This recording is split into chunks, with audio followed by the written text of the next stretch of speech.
माहिती ही कशाची भाजी? आमच्याकडे याला ना मैशालाची पानं म्हणतात, कोणी फांदाची भाजी म्हणतं आणि काही ठिकाणी याला रानभाजी सुद्धा म्हणल्या जाते। याच्यापासून मस्त भाजी तर बनते, पण छान छान फळं बी बनतात। आज तर मी संध्याकाळच्या जेवणात तेच बनवणार आहे, पण 4-5 दिवस झाले आमच्याकडे पाऊस काही ठेपा खाईना।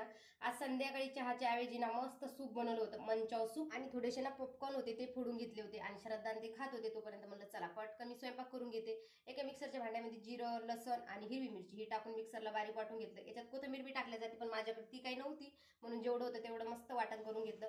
भाजी चांगली मस्त स्वच्छ पाण्याने धुवून घेतली, बारीक बारीक चिरून घेतली आणि त्यानंतर एका ताटामध्ये थोडंसं ज्वारीचं पीठ, थोडंसं बेसन पीठ आणि हे थोडंसं गव्हाचं पीठ थोडं जास्त घेतलं होतं, कारण की ना गव्हाचं पीठ जास्त टाकलं जातं। त्यानंतर त्याच्यामध्ये चवीनुसार मीठ टाकलं होतं आणि थोडीशी कलर येण्यासाठी हळद, आणि जो वाटण वाटलं होतं का ते टाकून दिलं आणि सगळी भाजी टाकून छान मिक्स करून घेतलं आणि याचा घट्टसर असा गोळा करून घेतला होता।